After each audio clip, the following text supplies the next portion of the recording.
Barron Trump had spent years keeping his head down, his name out of the public fire, and his life as far away from his family's political storm as possible, until Kamala Harris said his name live on air and detonated a moment that neither he nor anyone in his family was prepared for. They were only 12 minutes into the Sunday morning segment when it happened. Capitol View's studio lights were sharp and surgical, the kind that made even confident speakers blink a little too often. The atmosphere was tense but familiar. Another weekly roundtable, another panel of political figures sparring over ethics, investigations, and the never-ending churn of Washington's undercurrent. Representative Kamala Harris, dressed in a deep navy suit with a crisp white blouse, sat between two seasoned commentators. Across from her sat Victor Levinson, an ex-lobbyist turned smug political pundit with a reputation for cutting people off mid-sentence. He thrived on chaos. He practically fed on it. The panel had drifted into their discussion on ethics and campaign finance irregularities, conflicts of interest, hush money allegations, suspicious transfers. Nothing unusual, nothing that wasn't already floating in rumors. Until Kamala leaned forward, her voice didn't rise, her tone didn't change, but the quiet certainty in her eyes made the whole panel look up. "I just find it wild," she said, "that nobody wants to talk about the trust realignment in January 2021, particularly the one involving Barron Trump's name. That wasn't an oversight, that was intentional." Silence. Dead. Heavy, breath-holding silence. The host, Dira Collins, blinked so hard it was almost audible. She cleared her throat like she was trying to swallow a stone. Victor's lips curved into a mocking smirk. He assumed Harris had slipped, but she didn't flinch, didn't stammer, didn't retreat. She sat calmly, her hands folded over the notes she didn't even need. "Congresswoman Harris," the host tried, her voice cracking, "just to clarify, are you alleging that Barron Trump was involved in a financial transfer at the end of the Trump presidency?" "I'm saying," Kamala replied evenly, "that there is a paper trail with his name on it, and we should stop pretending it doesn't exist." The control room panicked. Commercial break. Now. They cut so fast the cameras almost sliced mid-blink, but it was too late. Within 5 minutes, the clip was everywhere. YouTube, Twitter, TikTok, Instagram. Edited, reposted, slowed down, zoomed in. The words, the reactions, the tension vibrating through the screen. Hashtags shot upward like fireworks. Barron Trust. Kamala drops the name. Sarkwaswaman, too sacred to question in the control booth. A junior producer whispered, "This is going to blow." And it did. Not since Katie Couric cornered a senator lying about Afghanistan troop numbers had a live political moment ricocheted this fast. But that one hadn't. Involved a former president's child, especially one who had barely spoken in public his entire life. Phones everywhere buzzed into chaos. Reporters texted each other in all caps. A political analyst on a panel in Austin physically removed her earpiece mid-show and demanded confirmation. None existed. But the damage was done. When the show returned from break, Harris didn't walk back her claim. She doubled down. "I'm not attacking a child," she said. "I'm pointing out how power protects itself. If Barron Trump's name was used in that realignment, then let's talk about it. Let's stop pretending certain people are too sacred to question." Victor scoffed. "You're politicizing a kid." "I'm politicizing documents," she snapped back. "If someone's name is used to shield assets from scrutiny, that's not innocence. That's a red flag." The host ended the segment early. No applause, no laughter. Just tension so thick it felt like fog. Backstage, a junior intern was already scrolling their phone. "He's trending everywhere," she whispered. But the country had no idea how close that name drop hit or how personal it would become.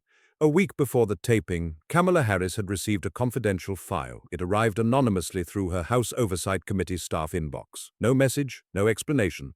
Just a single scanned document stamped January 12, 2021. Inside was paperwork from a trust adjustment, executed in the final 8 days of Donald Trump's presidency. And under the list of custodial structures, there it was, Barron William Trump. Kamala Harris had seen hundreds of financial documents in her legal career. This one felt different. This one felt deliberate. Barron's inclusion wasn't random, it wasn't routine, it was strategic. The kind of strategic that counted on the public's assumption that the youngest Trump was untouchable. She debated what to do with it for days. Her chief of staff, Patrice Lattimore, warned her plainly, "If you bring that up on air, they'll call you heartless. They'll say you're dragging someone young into politics." Kamala stared at the document. "He's 20 now," she replied quietly. "If his name was used, that's not a child, that's a shield." She carried the file with her to the studio but still wavered. Right up until Victor Levinson accused conservatives of being victims of unfounded witch hunts. Something in her snapped. She had watched too many powerful people hide behind innocence. behind their families, behind their last names. She wasn't reckless. She didn't accuse Barron of a crime. She simply exposed a truth. And the world reacted exactly as expected, loudly. Newsrooms dissected the clip frame by frame. Podcasts raged. Analysts debated the ethics. A former IRS investigator said the quiet part out loud. Using a family member's name in a late-term trust shift isn't illegal, but it's strategic, and it absolutely affects transparency. Support poured in, backlash poured harder, but one conversation ran beneath the noise, and it was the one Kamala expected from the start. Who leaked the file? Someone had wanted this information out, someone close enough to touch the documents. But before the country could piece together the conspiracy, the emotional aftershocks were already spreading, straight to Barron himself. Before we continue, where are you watching from? Let me know in the comments. I'm curious to see how far these stories travel.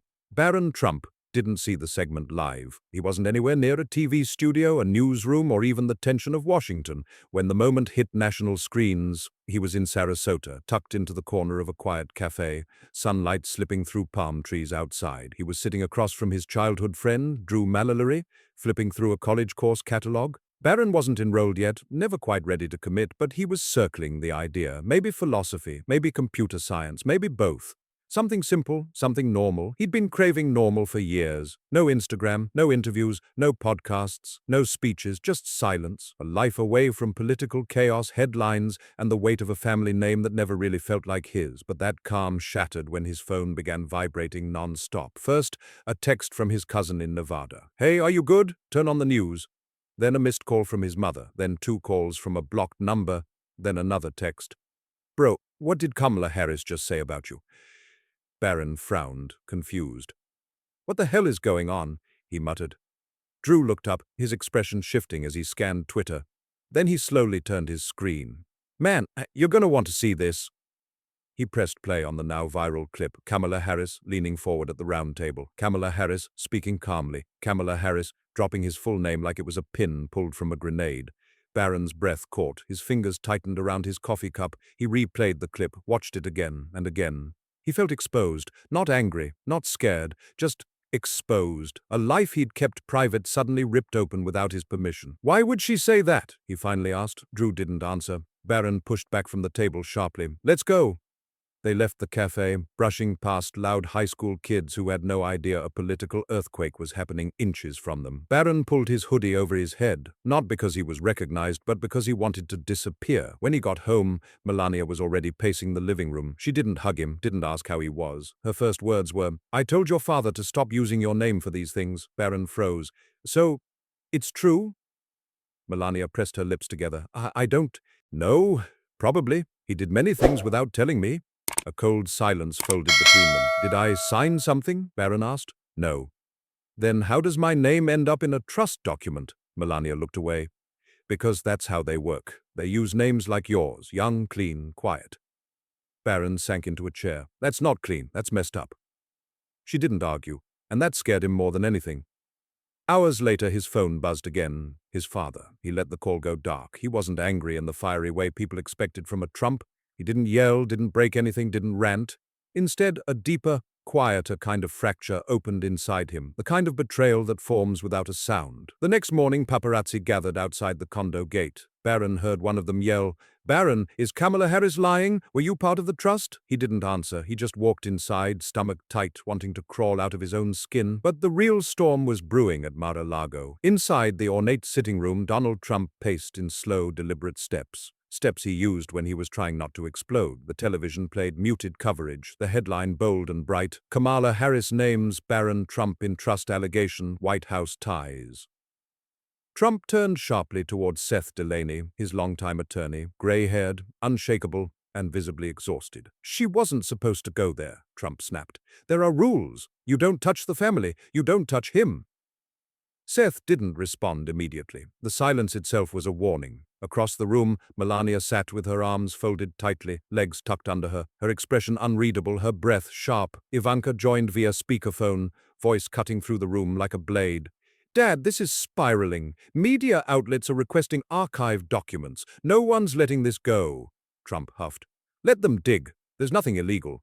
"But there's something," Ivanka pressed. "And that's enough. This isn't 2016. The world doesn't move on just because you do." Melania finally looked up, voice softer but more dangerous.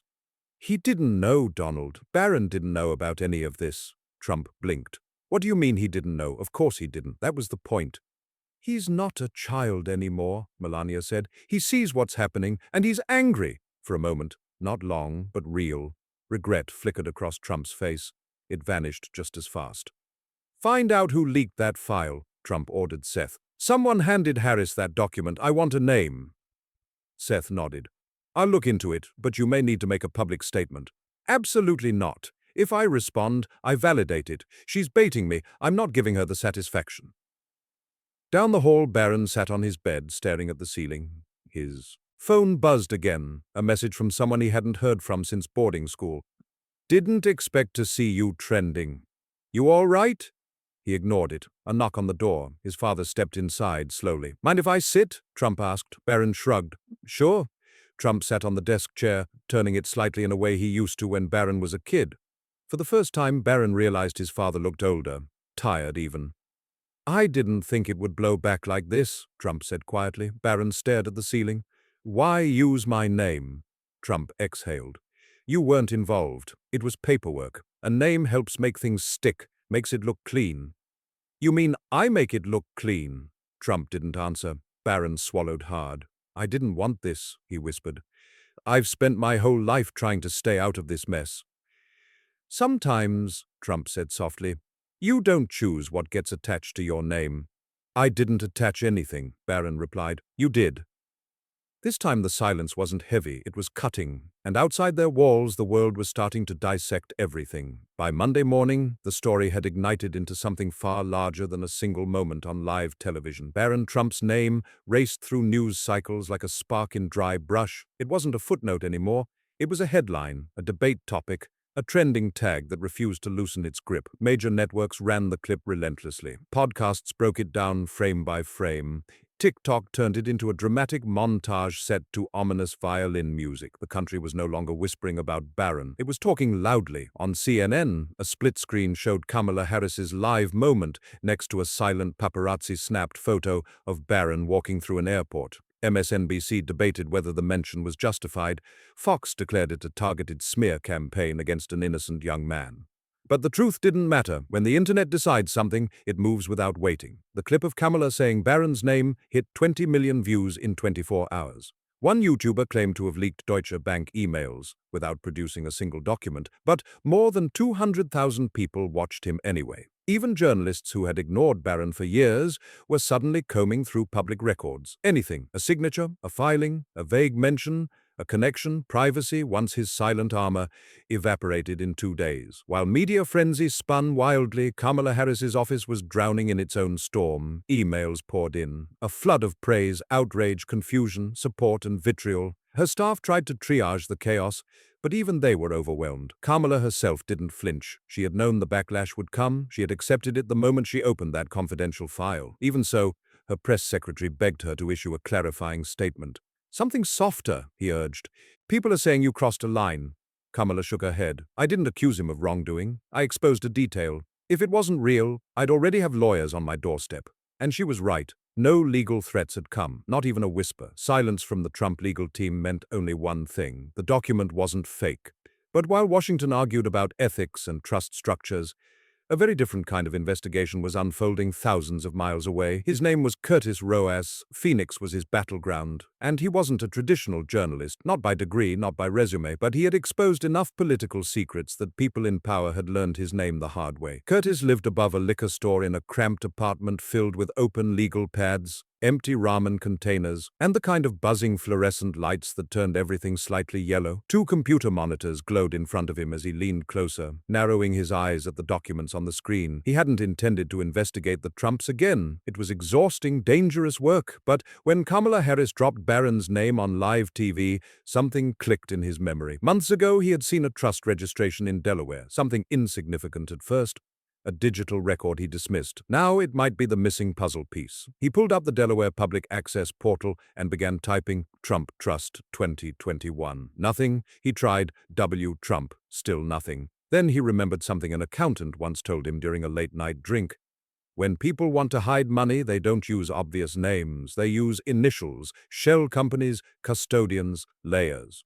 So Curtis broadened the search. Every trust filed between January 6th and January 15th, 2021. 57 results. One by one, he opened them. One by one, he cross-referenced addresses and LLC managers. Then he stopped. There it was.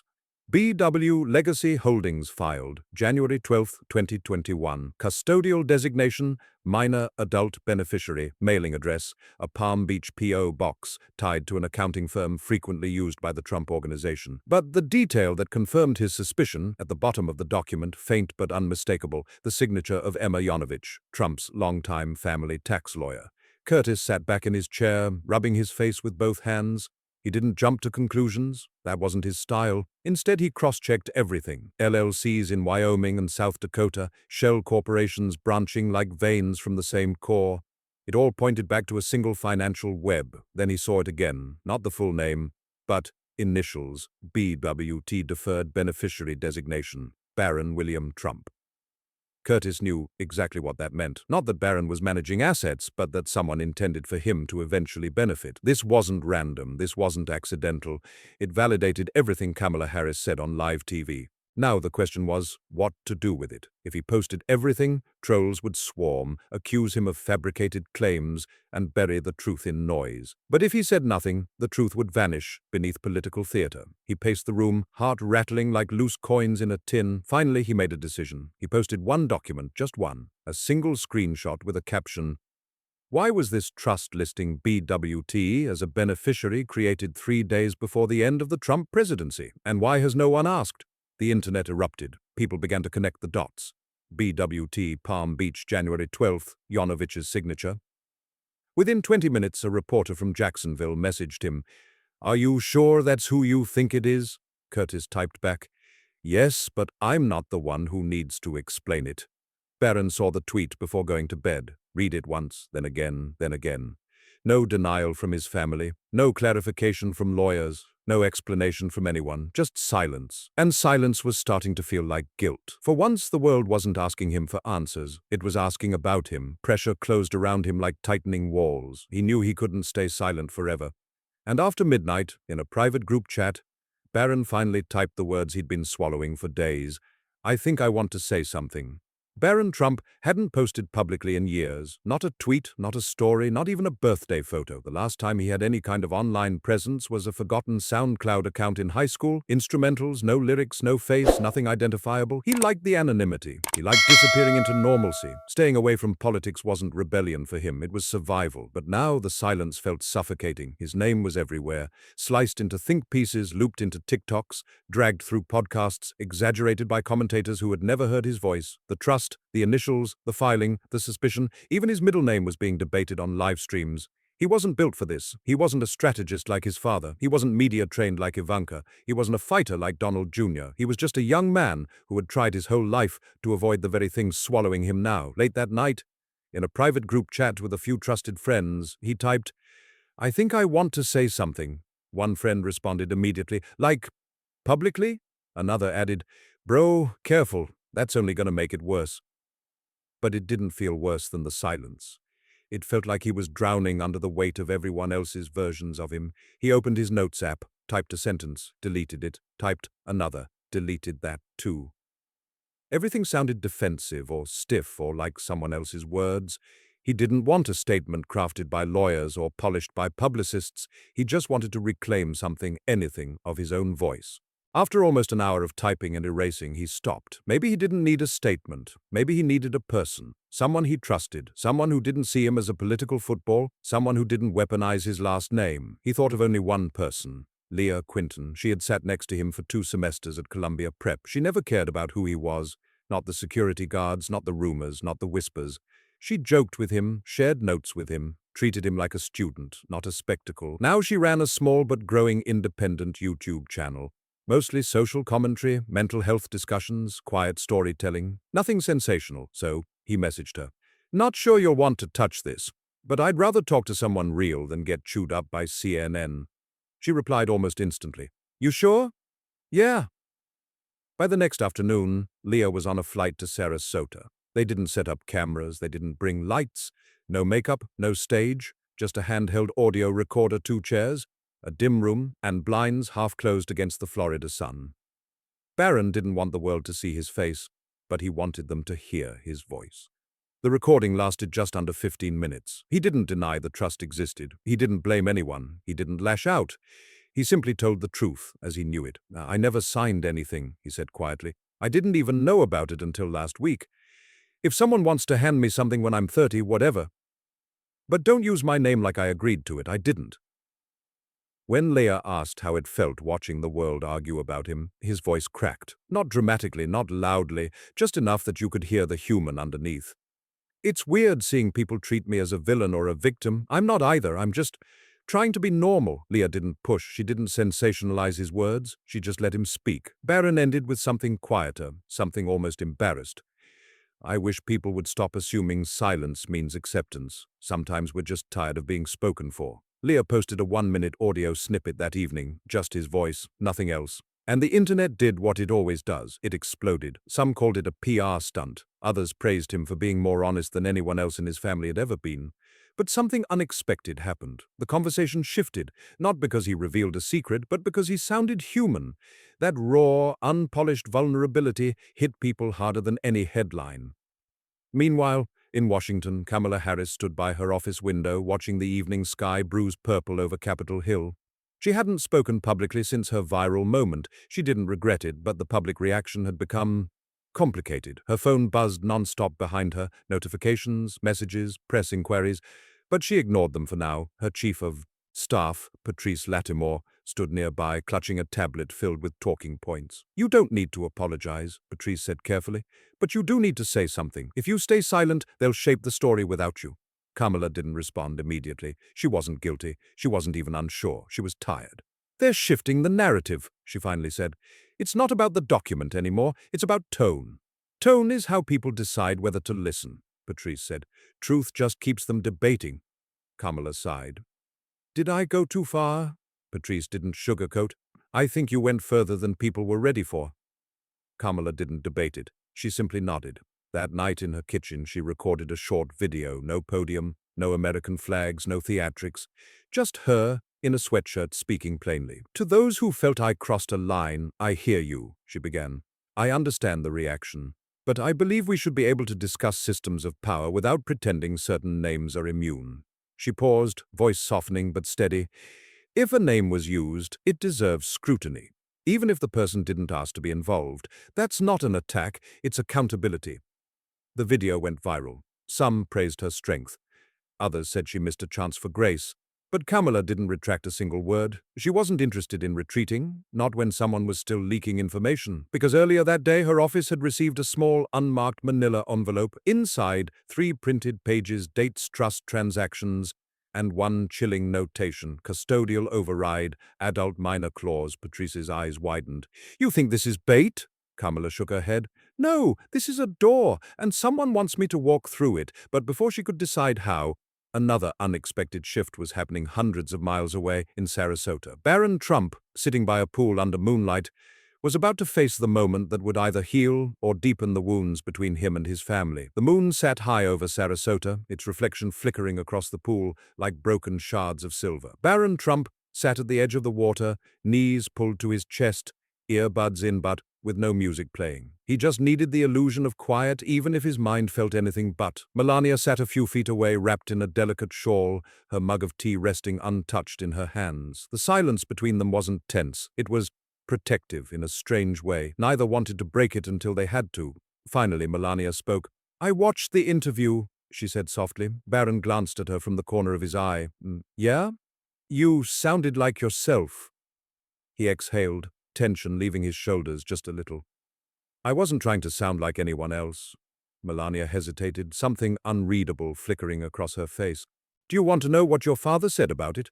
Barron didn't even look up. "Not really." Melania took a breath anyway. "He said you were careful, that you didn't give anyone anything they could twist." Barron nodded slowly. "I wasn't trying to." "He was relieved," she added. Then, after a beat, "and maybe a little scared." Barron finally turned his head. "Scared of what?" Scared you might say more, she replied quietly, but more than that. Scared because you said exactly enough. Barron didn't answer, but the line landed somewhere deep inside him. Something in his expression shifted, something between realization and exhaustion. Inside the condo, the TV hummed quietly through an endless cycle of commentary. CNN was running a segment titled, "Should Children of Public Figures Be Entangled in Financial Accountability?" Barron stood up abruptly and switched it off. He didn't want to hear more opinions about his life. He didn't want to hear more strangers dissect what he should or shouldn't be feeling. He wanted stillness, honesty, truth. But truth wasn't done with him yet. Later that night, Donald Trump arrived unannounced. Melania opened the door and stepped aside without a word. Trump walked in quietly. No blazer flare, no booming voice, no theatrics. He looked older tonight, smaller even, like the last week had settled heavily onto his shoulders. He stopped when he saw Barron sitting on the couch. "Can we talk?" Trump asked. Barron didn't move. "Sure." But his tone wasn't welcoming. It wasn't angry either. It was tired. Trump didn't sit across from him the way he usually did when he wanted to assert authority. Instead, he stayed standing for a moment before finally lowering himself into the chair beside the couch. "I know this isn't how you wanted to be seen," Trump began, staring straight ahead. "And believe it or not, I didn't want this for you." Barron tilted his head slightly. "Then why use my name?" Trump swallowed. "Because I thought it was harmless. Paperwork. A name makes things cleaner. It adds legitimacy. It means I make it look clean," Barron interrupted softly. Trump didn't deny it. He just looked down at his hands. Barron exhaled slowly. "I didn't want any of this. Any of it. I've spent my whole life trying not to be part of this mess." Trump's face twitched. Regret or guilt? It was impossible to tell. "Sometimes," Trump said quietly, "you don't get to choose what gets attached to your name." Barron finally looked at him, eyes sharp with a quiet pain. "I didn't attach anything," Barron said. "You did." The silence that followed was suffocating, not angry, not explosive, just real. And while father and son sat in the aftermath of years of unspoken tension, the outside world was uncovering new layers of the truth. The Phoenix leak wasn't the end, it was the beginning. Across the country, in the cluttered apartment above the Phoenix liquor store, Curtis Rose watched his document thread blow up online. Notifications poured in faster than he could read them. Retweets, angry replies, journalists asking for interviews, political bloggers begging for more details. He ignored all of it. There was more digging to do. He connected the BW legacy filing with a network of shell companies branching across South Dakota, Wyoming, and Delaware. The patterns were unmistakable, multi-step asset shielding with custodial proxies. And there, again, hidden deeper, BWT, deferred beneficiary. Curtis rubbed his face, pacing in tight circles. He could feel it. He had stumbled into something massive, not just a trust, not just a name, something larger, something that someone desperately wanted hidden. But the moment he prepared to publish the next thread, his inbox pinged with a message from an anonymous Proton mail address. He opened it. Inside was a single sentence. "You're not the only one watching." Attached was a PDF. Curtis clicked it. His heart stopped. It wasn't one trust. It was three. And all three were connected to a single notation. Custodial override. Authorized by secondary congressional witness. Curtis's pulse raced. Secondary congressional witness? That meant someone in Congress had seen this paperwork before, someone who wasn't supposed to have access, someone who likely leaked the file to Kamala Harris in the first place. Curtis's eyes widened as the realization sank in. This wasn't just money. It was strategy, weaponized timing, and it pointed to a political conflict already brewing beneath the surface. Meanwhile, in Washington, Kamala Harris sat alone in her office, staring at the unmarked manila envelope she had received earlier that day. 3 pages, dates, transactions, and that same phrase, custodial override, adult minor clause. She knew exactly what it meant. Someone wanted her to keep going, someone wanted this exposed, but she also knew what came next. Pressure, threats, backlash. The possibility of being painted as the villain for telling the truth no one else dared to touch. Outside her office, the noise of Capitol Hill swelled, voices, reporters, security chatter. But in here, it was silent, heavy, weighted with responsibility. Kamala closed her eyes, thinking of the moment she said Barron's name on air. She had seen it then, the line, the risk, the consequences, but she also saw something else. The truth. And the truth didn't get quieter just because it made people uncomfortable. Before we continue, comment your thoughts below. I read every single one. This next part is where everything shifts. Barron Trump woke to the sound of his phone vibrating on the nightstand, a low mechanical hum cutting through the early morning stillness. He blinked slowly, the Florida sunrise bleeding soft gold across the curtains. He felt Heavy, like sleep hadn't helped at all. He rolled over and checked the screen. 65 missed notifications. His heart sank. He hadn't posted anything since the audio clip with Leah had gone viral, but his silence hadn't slowed anything down. In fact, it had only added fuel. The world hung on every breath he didn't take, every word he didn't say. He opened Twitter and froze. The top trending tag was, "Let Barron speak." Half the posts were memes, half were arguments, some sympathetic, some cruel. He set his phone down, pressing the heels of his palms into his eyes. He didn't ask for this. He never asked for any of this. He stood and walked to the balcony, the morning breeze brushing against his skin as he looked out over Sarasota's quiet landscape. It was serene, almost mocking compared to the chaos orbiting him online. Down below, a few early joggers passed by. A neighbor walked their dog. A couple sipped coffee on their porch. Life moved on for everyone else. He wondered when it would move on for him. Inside, Melania was already in the kitchen making tea. When she saw him, her expression softened just a bit. "Rough night?" she asked. Barron managed a small, humorless smile. "Is there any other kind lately?" She handed him a mug and sat beside him. "You handled the interview well." He shrugged. "It didn't fix anything." "No," Melania admitted, "but it showed people you're human." Barron looked down at the rising steam. "Do you think I should say something more, like, again?" Melania considered it. "Only if it's for you, not for them." Barron nodded, filing her words somewhere deep inside. Before he could respond, the condo buzzer rang. Melania stiffened. "Your father again?" Barron swallowed. He wasn't ready. He wasn't sure he ever would be. Donald Trump entered moments later, wearing the same navy blazer as the night before, but today he looked even more worn down, eyes tired, jaw tight, posture rigid. He looked at Barron and hesitated. That alone was unusual. "Walk with me?" Trump asked. Barron didn't want to, but he nodded anyway. They stepped outside to the small garden behind the building, away from windows, away from cameras, away from anyone who could twist a half-second glance into a headline. Trump spoke first. "There's going to be noise for a while," he said. "A lot of noise. Reporters will make assumptions. Politicians will try to spin it. Lawyers will try to use it." Barron stared ahead. "They already are." Trump exhaled. "I didn't expect this to land on you," he said. "And I'm sorry." The words hung in the air, soft, unscripted, real. Barron looked at him, surprised. "I should have told you," Trump continued. "Should have explained things, should have done a lot of things differently." Barron didn't say anything. "But," Trump added, clearing his throat, "I want you to know this. You don't owe anyone anything. Not me, not them, not the media, not Congress. You're your own person." Those words, not polished, not stern, not political, landed harder than Trump expected them to. Barron swallowed. "Then why did you use my name?" Trump didn't have a clean answer. He didn't pretend to. Instead, he said something else. "Because I trusted the people around me more than I should have. I thought it was routine. I didn't think it would follow you like this." Barron nodded, looking away. He didn't forgive him, not yet, maybe not ever. But he heard him, and for now, that was something.